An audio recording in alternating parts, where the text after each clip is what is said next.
Hey guys, I'm here with Josh Smith and Jeff Robinson, and they both work out at the Air Force Base in Mountain Home.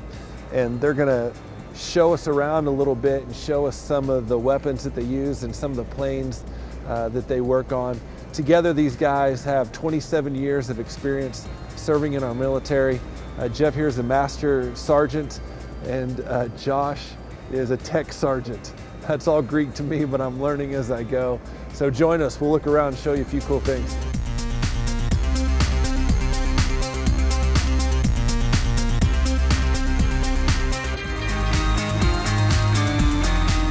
That you see right here is the GV24A/B. The differences between these munitions is this one right here, you can see the warhead is a lot wider and a lot fatter than that warhead over there. Whereas that warhead is shaped strictly for penetration purposes, where this bomb right here is built for blast effects, where it mass chaos, mass destruction, whereas this munition right here, it's designed more for penetration methods. It can penetrate 4 to 6 feet of reinforced concrete prior to it even exploding. You see right here, this is called your computer control group. And what happens, this gets bolted to the front of the munition like so. And then you want to get a wing out?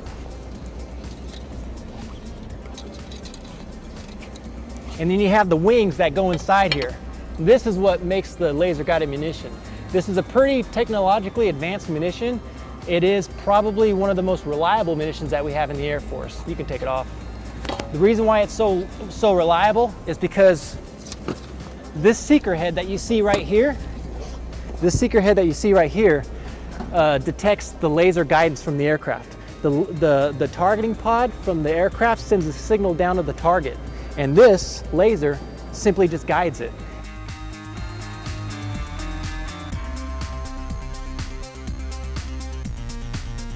So the way the missile gets loaded is you got 3 sets of hangers. When you load it, this piece will be inside. So once it hits the stop, you lock the detent, and now the missile's locked on the missile launcher, won't slide back and forth.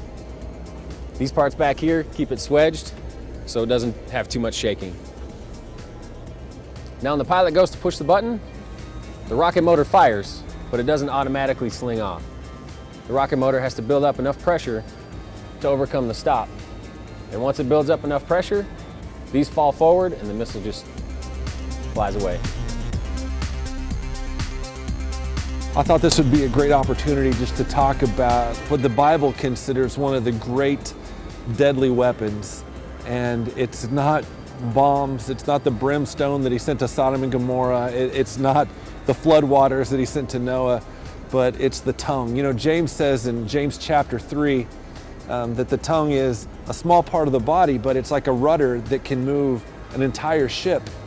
And in fact, there's another verse I found today I thought was really good. Proverbs 18:21 says, the tongue has the power of life and death. You know, it's one of the most powerful things we have.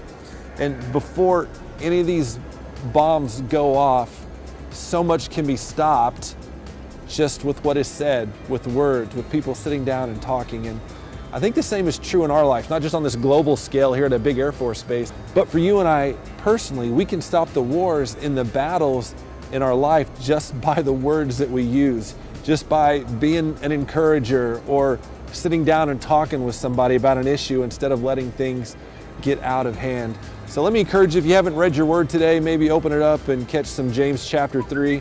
It's really good. And we hope to see you Sunday. And don't forget, a week from Sunday is the big game party. It's going to be super, and you'll want to be there. So we'll see you soon.